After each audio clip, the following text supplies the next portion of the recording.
Hey, goddesses. Welcome to Goddesshood Behind the Scenes. I'm your host, Thea. So we're on, episode 2 this week of, behind the scenes with the Goddesshood podcast. And, I told you guys that I'll be sharing tidbits about, stuff that goes on behind the scenes during the creation process, things that I'm thinking of, random tidbits. And today I definitely have like a random, not so random tidbit for you. Um, but let's start here. So, um, you've heard the expression oftentimes that feedback is a gift, right? And feedback can be a gift only if it is like consented to, right? So there's a difference between, feedback in comments and social media where people are putting their comments, that's like an open forum, yes. But when it comes to like your personal relationships, is what I'm talking about when I say feedback is a gift. So feedback is a gift if it is consented to. A lot of times we listen to our friends talk or we listen to other people talk and we want to give them feedback immediately. We want to give them our opinion right away. We want to be helpful when we're giving feedback, right? But it's not always actually helpful or welcome, right? I know I've been guilty of giving people feedback that definitely didn't need it, didn't want it. And so I wanted to talk about the feedback process for me when it comes to podcasting. So I was getting to know someone, they were like going to become a friend or whatever. And, I shared my podcast with them and immediately they wanted to like start giving me feedback on my podcast. Now, I only take feedback from people when it comes to specific things if they are in that realm. So when it comes to my podcast, if you are my target audience, I'm going to take your feedback and listen to it, right? If you are my podcast producer, that's what I'm going to listen to your feedback.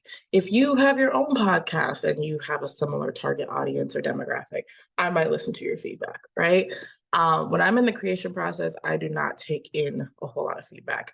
That has actually been one of my strongest suits, and that's been the thing that's kept me going the longest in podcasting, in my opinion, compared to others, because I don't spend a lot of time listening to tons of other people's podcasts, not while I'm in the creation process, right? I don't spend a lot of time taking in feedback from sources that I'm not targeting with my podcast. And that has kept me very focused. That has kept me very intentional. And that has kept me from going through the whole like imposter syndrome thing that a lot of us go through when we start to receive an overwhelming amount of feedback, right? Oftentimes we already know what it is that we're supposed to be doing. We all have our own set of intuition. We all know what we're supposed to be doing. And it's just a matter of tapping into our intuition, staying the course, and doing that, right? And not letting other people's ideas or opinions sway us, right? Doesn't mean you can't have collaboration, but there's supposed to be a point in the creation process where you collaborate, you get feedback, you do intake, and that's when you're openly receiving feedback. Now, it's so damaging when you try to give someone feedback, right? And they're actually not ready to receive it. Now, here's the thing, when someone's not ready to receive feedback, they're already putting up a wall. So even if you're giving the feedback, they're still not taking it in because guess what? They weren't actually ready to receive it in the first place, right? So it's very imperative that we, one, think about our intentions when it comes to giving feedback. Am I giving this person feedback because I genuinely want to help them or because I want to be heard? Did this person ask for my feedback? Does this person need my feedback? Um, like, who am I? Like, put yourself in their shoes. I actually had this conversation last night with one of my friends. We were on the phone and we were talking about like just our businesses, our marketing strategies, our social media, all this stuff. And she's telling me all these things. And I found myself starting to get to offer up advice. And I was like, I paused and I was like, do you want my feedback? Before I like started going into it, I was like, do you want my feedback? And she was like, I really appreciate you for pausing and asking me that because I just want you to hear me right now as my friend. And sometimes I think all often we want to be helpful and we think we're being helpful. And sometimes the feedback is really helpful, but it's not helpful if the person is not in a position where they can take it in. So even if I shared that with her, right, she wouldn't be able to receive it anyway because she wasn't in the position to receive the feedback, right? So why would I go ahead and give it? Like she still has a wall up because she wasn't ready to receive it in the first place, right? So, this is just again, another example of how I put myself in a position to be able to hear my own voice, hear my own intuition, make my own creative decisions. And that's just one of the things is like knowing when you're looking for feedback, knowing when you just want to be heard, or knowing when you just want to share something with somebody for them to be like, oh, that's cool, you did that. So we have to, get good at going back inward and not being eager to offer up advice. Be eager to listen and ask the person, like, what do you need from me in this moment? And it's so hard because, like, again, we're all programmed to like give advice, give our opinion, but sometimes people just need to be listened to, right? Sometimes people just need to be heard. Sometimes people just need to be validated. Like, damn, you did that. That's really cool, sis. That's really cool, man. I'm glad you did that. I'm so proud of you. And you don't have to always give the feedback. You can give the feedback later on, but people need to know that you're hearing them and you're seeing them and you're, respecting their process and respecting them as a person. It's my friend, the one I was talking to last night, she's been in social media for like years. Like she's a social media marketer, she does funnels, like she's legit, right? So she didn't need my feedback on that. Like she already knows what she's supposed to be doing. Sometimes there are times where like we have dialogue and it does open up new ideas, but she didn't need that yesterday. She just wanted me to know that I don't like doing this specific aspect of my business, right? That's all she needed. She needed my full feedback. And that's one thing I've been really good about when I've like done my own podcast too, is just like knowing when I want feedback, knowing who I want feedback from, knowing whose feedback I take seriously. And I know that sounds like super like, but like, are you my target audience? One. Two, have you done a podcast before? Because I'm curious. I don't know. Have you? I've done like 5, right? That's my little cockiness coming out for a second. But like I've done 5. Like, have you done any? Like, I work with a producer who's been in the broadcast industry for over 20 plus years, over 2 decades. Like, I have a squad, like I have a team. So just always find it really interesting. And I really guard that process, especially when I'm like in the midst of creating a season. My biggest goal has never been perfect. Okay, let me get my words together. As you can see, I'm not editing that out either. That's going to stay in there. My goal has never been to be perfect when it comes to a podcast or like to launching. My goal is to get it out there and improve on the next episodes, improve on the next season. So you will always see gradual improvements each way every time I release an episode or a season or whatever. Like there's always some type of improvement or upgrade. But my goal has never been to be perfect out the gate. And to be honest, even after doing it for so many years, you still won't ever be perfect out the gate. Like it's just about, again, being your authentic self, putting it out there.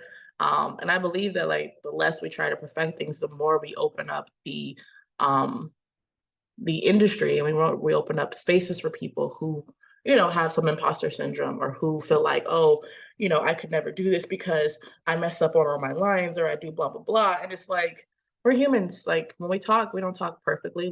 We stutter. We think, you could practice and improve your skill set when you're speaking and stuff, but still, you're still gonna have your human moments on camera. You're gonna have your human moments like in life. So anyway, all that to say is guard your process when it comes to whatever it is that you're doing, whether it's a podcast like me, whether it's your career, your project, whether it's your family and how you decide to raise your children, whether it's, your healing process and your healing journey, whether it's you need, support from your romantic partner and you're telling them this is what I need. Like guard your process when it comes to intaking information and receiving, because of the fact that it could become information overwhelm and it becomes this paralysis versus you actually progressing and making forward movement.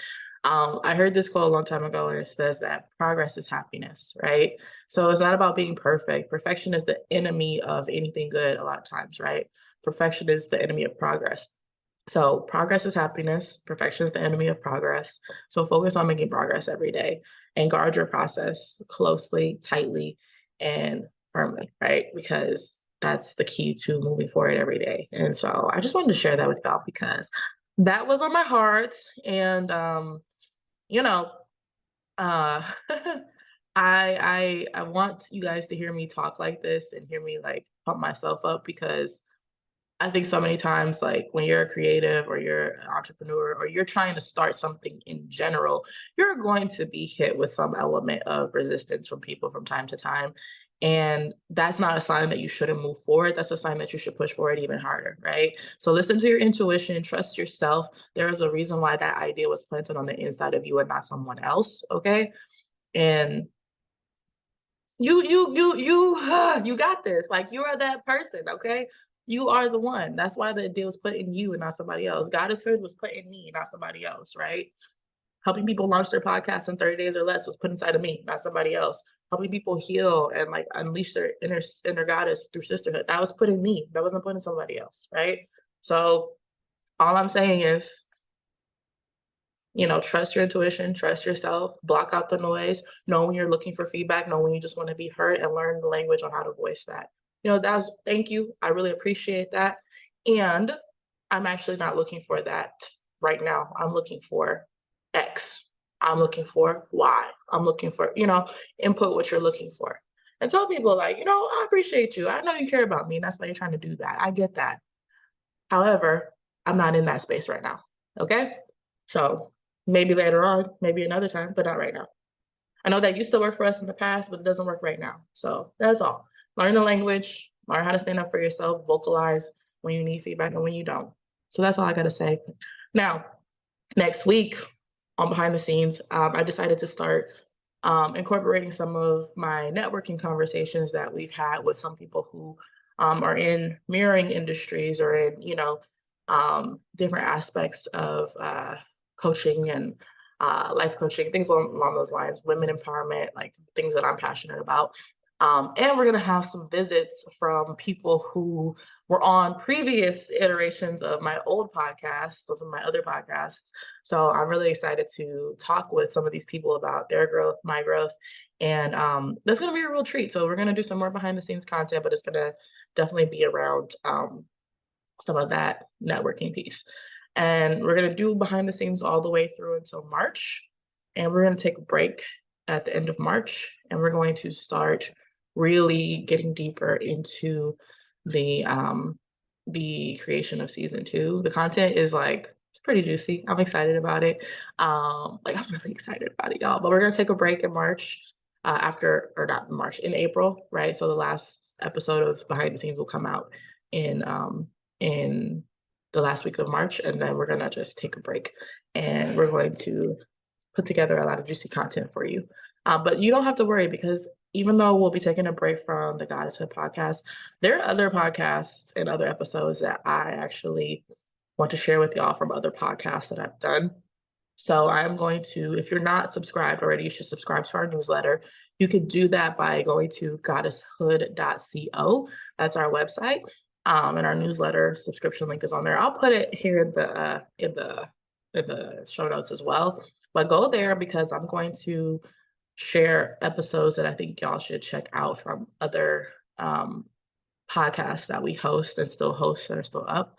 And so, yeah, we're going to take a break, and we'll be back with more content in probably like mid-May, early June. So hang on tight. We're going to be right back. Don't worry. And we're going to give you guys some more content that you can follow and stay connected to. Okay, I'm going to go now because I got stuff to do. But this behind the scenes has been fun. And, definitely leave me a comment or leave me a note about like a time that you've received unsolicited feedback or you've given unsolicited feedback and how that felt in the moment and like what that experience was like. What did you change? How did you recover from those situations? I really would be curious to hear about how those situations played out for you. All right, y'all. Bye.